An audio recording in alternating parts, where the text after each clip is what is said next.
우리에게 주신 하나님의 말씀은 창세기 3장 15절에서 21절 말씀입니다. 창세기 3장 15절에서 21절 말씀입니다. 내가 너로 여자와 원수가 되게 하고 내 후손도 여자의 후손과 원수가 되게 하리니 여자의 후손은 내 머리를 상하게 할 것이요 너는 그의 발꿈치를 상하게 할 것이라 하시고 또 여자에게 이르시되 내가 내게 임신하는 고통을 크게 더하리니 내가 수고하고 자식을 낳을 것이며 너는 남편을 원하고 남편은 너를 다스릴 것이니라 하시고 아담에게 이르시되 내가 내 아내의 말을 듣고 내가 내게 먹지 말라 한 나무의 열매를 먹었은즉 땅은 너로 말미암아 저주를 받고 너는 내 평생에 수고하여야 그 소산을 먹으리라. 땅이 내게 가시덤불과 엉겅퀴를 낼 것이라. 내가 먹을 것은 밭의 채소인즉 내가 흙으로 돌아갈 때까지 얼굴에 땀을 흘려야 먹을 것을 먹으리니 내가 그것에서 취함을 입었음이라. 너는 흙이니 흙으로 돌아갈 것이니라 하시니라. 아담이 그의 아내의 이름을 하와라 불렀으니 그는 모든 산자의 어머니가 되미로라. 여호와 하나님이 아담과 그의 아내를 위하여 가죽 옷을 지어 입히시니라. 지난 월말 부흥의 말씀 속에서 저희가 창세기에 정말 하나님께서 어떻게 그 처음 주신 그 선악과 언약을 통해서 우리에게 은혜를 주려고 하셨는가, 어떻게 하면 그 유혹에 넘어가지 않고 말씀을 지킬까, 이런 부분에 대해서 좀 살펴보았습니다. 근데 오늘은 특별히 저희가 출애굽기로 들어가기 전에 그 이유, 이 죄악에 정말 결정적으로 넘어지고 유혹에 빠진 인류가 정말 이렇게 하나님의 심판을 받는 그 장면을 좀 묵상하면서 하나님의 마음을 좀 느껴보고 살펴보는 그런 시간을 가졌으면 좋겠다라는 생각을 하게 되었어요. 사실 하나님께서 우리를 정말 너무 사랑하고 축복하시는 건 알겠지만 이 징계하고 저주하는 장면을 보면은 참 우리가 그 인류의 역사상 짙게 드리워져 있는 어떤 고통과 아픔이 눈에 선이 보이는 듯 하거든요. 그 안에서 하나님의 그 사랑의 마음과 의도를 읽어낸다는 것은 때로 우리에게 굉장히 큰 도전과 어려움이 되곤 합니다. 근데 여러분, 오늘 제가 이 말씀의 제목을 정한다면 저는 징계 가운데도 숨어있는 하나님의 사랑, 이렇게 정할 것 같아요. 저주 가운데도 숨어있는 하나님의 축복, 이렇게 정할 것 같아요. 자, 어떤 점에서 그러느냐, 여러분, 우리가 하나하나 살펴볼 텐데요. 처음으로 우리가 살펴볼 만한 것은 바로 아담에게 내려진 저주입니다. 하나님께서 아담에게 어떤 저주를 주셨습니까? 정말 수고하고 땀을 흘려야만 그 땅에 얻을 것을 얻게 될 것이다, 이렇게 이야기를 하셨습니다. 왜 하나님께서는 그런 형벌을 내리셨을까? 저는 곰곰이 생각해 보았습니다. 그랬더니 아담이 이미 하나님께 했던 그 말 한마디에 모든 것이 답이 있는 것 같아요. 아담이 뭐라고 얘기했냐면 그 선악과 나무의 실과를 먹은 것을 두고 하나님께 이렇게 항변합니다. 하나님께서 만들어서 내게 주신, 곁에 두신 저 하와라는 여자 때문에 이런 일이 벌어졌습니다 라고 이야기한 거죠. 하나님 탓도 하고 하와 탓도 한 것이죠. 여러분, 우리가 죄성 있는 인간으로 살아간다는 것은요, 우리에게 주신 하나님의 은혜를 감사하기보다는 그 모든 것을 뒤집어서 감사해야 될 그 한복판에서 불평을 하는 그런 성품을 가지게 되었다는 것도 의미하는 것 같아요. 사실 하나님께서 우리에게 존재를 주셨고 하나님이 우리와 동행하시는 것을 감사하지 못할 사람이 어디 있겠습니까? 또 하나님께서 이렇게 귀한 아내를 지어서 주었다는 것 자체가 곰곰이 생각하면 축복이라는 것을 아담이 왜 모르겠습니까? 지금 청년들은 어떻게 보면 짝을 만나느라고 얼마나 항상 기도 제목을 내고 힘든데 아담은 그런 걱정할 필요가 없었잖아요. 태어나자마자 딱 얼마 지나니까 하나님이 짝을 옆에 딱 붙여주셨잖아요. 정말 귀한 축복을 받고도 감사할 줄 모르는구나, 이런 생각을 하게 되었습니다. 그런데 아담의 그 정말 실체과 죄의 본질이 바로 거기에 있구나, 감사하지 못하는 것. 바로 그것을 깨닫게 되었어요. 아담이 그렇다면 받은 형벌의 성격이 무엇이겠습니까? 땀 흘려야만 무엇을 얻을 수 있다. 이것은요, 결국 감사하는 사람이 되라는 것 아니겠습니까? 그 무엇도 당연한 것이 없으며 저절로 주어지는 것이 아니라 이렇게 힘든 잉태의 수고, 어떤 그런 열매를 얻기 위한 그 농사 짓는 사람의 수고가 없이는 하나도 나올 수 있는 것이 없구나. 그 전까지는 너무나 당연하게 내 앞에 탁탁 떨어지던 그 하나님의 축복을 이제 땀 흘려야 얻을 수 있게 되면서 아담은 비로소 자신이 잃어버렸던 가장 큰 신앙의 자산이라고 할 수 있는 것, 바로 하나님께 감사하는 것을 다시 회복할 수 있는 길을 얻었을 것입니다. 여러분, 그런가 하면요, 출산의 고통을 한번 생각해 보시겠습니다. 최근에 어떤 우리가 잘 알고 있는 기독교인 축구 선수가 있어요. 그 선수가 이 창세기 3장을 읽고 정말 출산의 고통도 하나님이 주신 것이기 때문에 무통 주사를 맞지 않고 우리 아이를 낳읍시다 라고 자기 아내하고 이야기를 하고, 그렇게 아내를 설득해서 같이 그렇게 기도하고 아내가 실제 동의를 하고 그렇게 아이를 낳았다, 이런 기사가 나와서 지금 많은 사람들에게 좀 논란이 되고 있습니다. 그게 얼마나 힘들고 고통스러운 것인데, 그리고 지금 의료 기술로 충분히 무통 주사가 우리에게 합법적으로 주어져 있는 것인데 성경의 근거에서 그 주사를 맞지 않다니. 사실 이 부분에 대해서는 저는 그렇게까지 할 것은 아니었다라고 생각합니다. 왜냐하면 하나님께서 의료 기술을 주시고 고통을 감경할 수 있는, 줄일 수 있는 여러 그런 혜택을 주셨잖아요. 마취 기술이라든지 그런 것들을 사용하지 않는 것은 좀 지나친 것이 아닌가, 이런 생각이 들어요. 그런데 그럼에도 불구하고 오늘 본문 말씀이 시사하고 있는 어떤 감춰진 축복이 있다라는 사실, 우리가 이런 질문은 해봐야 된다는 거죠. 이 출산의 고통이라는 것이 너무 사실 의미 없어 보이는, 정말 그냥 그 아픔 그 외에 의미를 가지지 못하는 것 같은데 하나님은 과연 여기도 의미를 담아 주셨을까? 이런 질문은 해봐야 된다, 이런 생각이 듭니다. 제가 이렇게 깊이 그 질문을 가지고 이 본문을 깊이 묵상해 보았습니다. 16절에 보니까 내가 너에게 아기를 갖지는 고통을 크게 하고 라고 이야기를 했고요, 고통 중에 아기를 낳게 될 것이다, 이렇게 이야기를 말씀을 하셨습니다. 여기 곰곰이 자세히 살펴보니까요, 아기를 가지는 것부터 고통이 시작된다라고 말씀하셨고요, 또 출산을 할 때도 아기를 낳을 때도 고통이 있게 될 것이다, 이렇게 말씀하셨습니다. 그러니까 아이가 탄생되는 그 순간에서부터 고통이 시작된다는 것이죠. 하나님은 왜 이런 아픔을 허락하셨을까 생각을 하는데 최근에 있었던 여러 기사들이 떠올랐어요. 2014년 1월 16일에 있었던, 한국에서 있었던 기사가 있습니다. 계획되지 않은 임신을 하게 됐어요. 남자친구 여자친구 사이에 부적절한, 어떻게 보면 결혼하지 않은 사이에서 아이가 생겨버린 거죠. 모텔에서 아이를 낳고 모텔 창문으로 아이를 던졌다는 기사가 나왔습니다. 아이가 죽었겠죠. 또 어떤 기사를 보면 더 충격적인 이야기가 있습니다. 그렇게 계획하지 않은 임신으로 인해 아이를 낳는데 재래식 화장실에서 아이를 낳아서 바로 그 똥 분뇨가 가득한 곳에 아이를 버렸다라는 이야기입니다. 어떤 생각이 드십니까?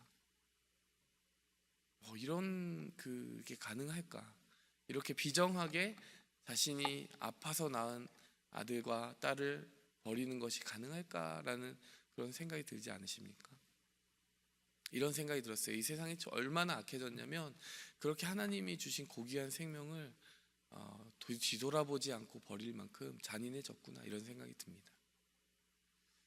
근데 동시에 어떤 생각이 들었냐면요, 이 잔인하고 하나님이 주신 생명을 아낄 줄 모르는 죄가 만연해가는 세상 속에서, 그 선악과 이유의 세상 속에서 만일 출산의 고통이 전혀 없다면 어떤 일이 벌어졌을까, 이런 생각을 해보게 됩니다.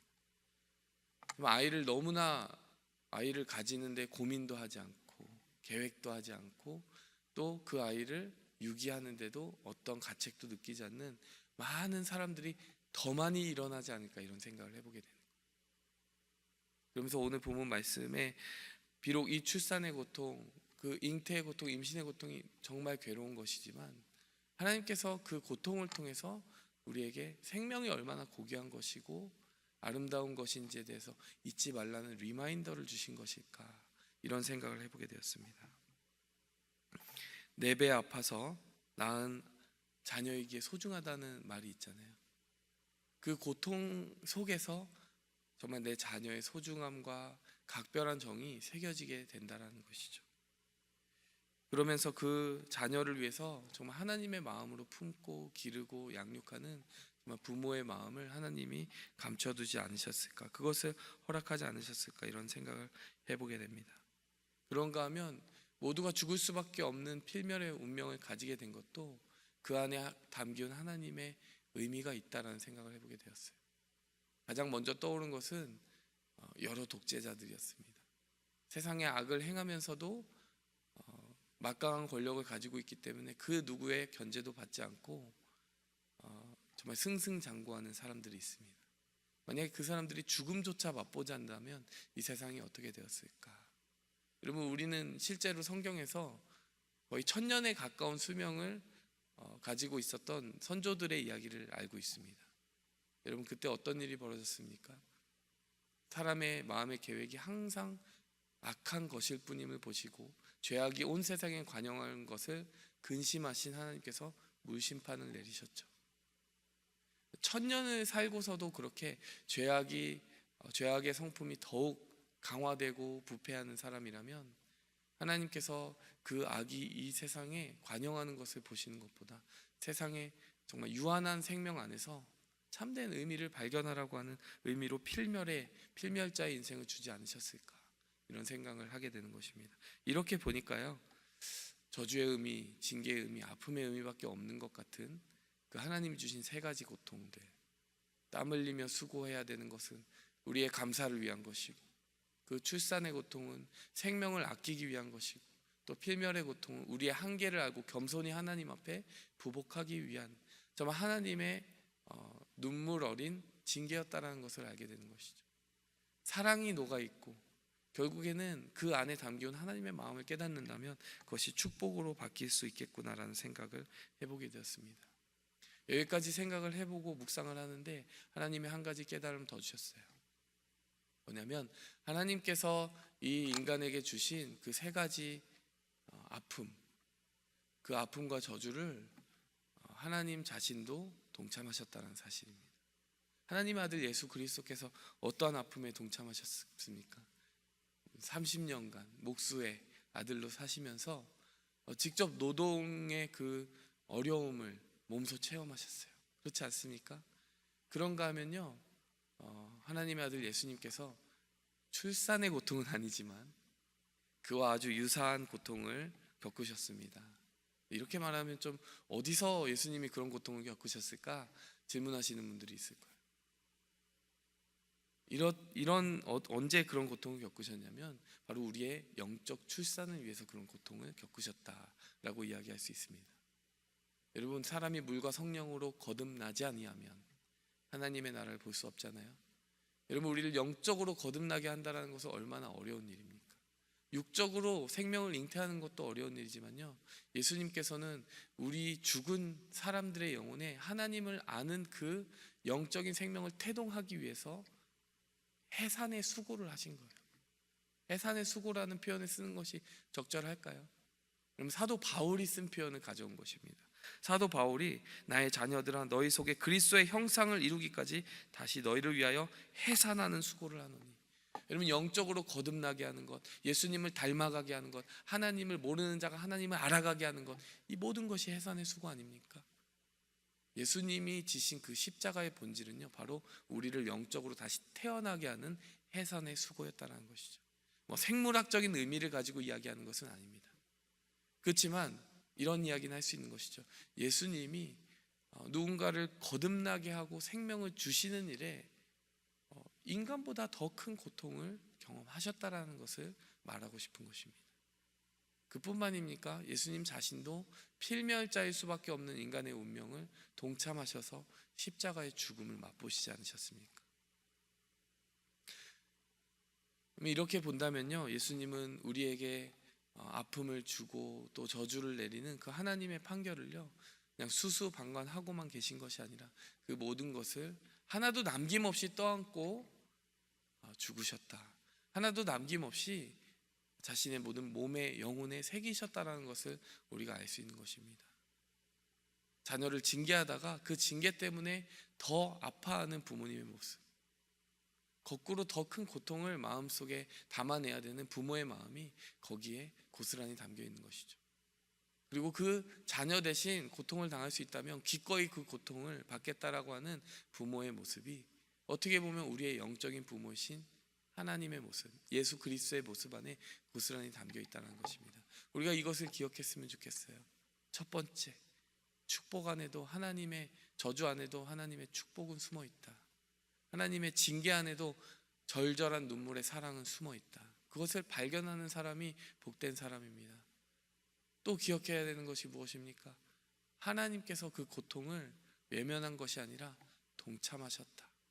그리고 그것을 품고 오히려 그것을 지고 가셨다라는 것을 기억했으면 합니다. 오늘 우리가 이것을 기억하면서요, 하나님께서 우리에게 주신 그 사명을 기억했으면 좋겠어요. 내가 누군가의 생명을 지키기 위해서, 영혼의 생명을 지키기 위해서 그 수고를 다하는, 예수님의 형상을 닮아가는 일에 정말 감사하며 수고하며 하나님이 주신 축복을 발견하며 살아야 되겠다. 우리가 이런 결심하며 주님 앞에 나아가도록 하겠습니다. 하나님 아버지, 감사합니다. 하나님께서 정말 눈물 어린 그런 마음으로 우리를 징계하실 때 뜻없는 복수가 아니라 하나님께서 우리로 하여금 어떻게 하면 조금이라도 더 그리스도의 형상을 담고, 또 어떻게 하면 조금이라도 더 하나님 아버지께 한 걸음 더 다시 돌아갈 수 있도록 하실까, 할 수 있을까 생각하며 그 사랑을 담아 오늘 이 판결을 내리신 것을 깨닫게 되었습니다. 하나님 아버지, 우리가 신앙생활을 하다 보면 정말 이유를 알 수 없는 고난을 당하기도 하고, 때로는 우리의 과실에 대한 징계를 받기도 합니다. 하나님, 그 모든 순간순간마다 우리가 하나님의 사랑을 의심하는 것이 아니라 도리어 그 안에 하나님께서 눈물 짓고 계시고 하나님께서 우리를 얼마나 사랑하고 계시는지에 대한 깨달음이 함께 뒤따라오게 도와주시옵소서. 뿐만 아니라 그 고통을 그저 지켜보만 보고 계신 것이 아니라 자신의 몸에 지우고 가신 예수 그리스도의 그 마음을 우리가 깨달으며 나아가게 도와주시옵소서. 예수님의 이름으로 기도하였습니다. 하늘에 계신 우리 아버지여, 이름이 거룩히 여김을 받으시오며 나라의 마옵시며 뜻이 하늘에서 이룬 것 같이 땅에서도 이루어지이다. 오늘날 우리에게 일용할 양식을 주옵시고, 우리가 우리에게 죄 지은 자를 사하여 준 것 같이 우리 죄를 사하여 주옵시고, 우리를 시험에 들게 하지 마옵시고 다만 악에서 구하옵소서. 되게 나라와 권세와 영광이 아버지께 영원히 싸움나이다. 아멘.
땅에서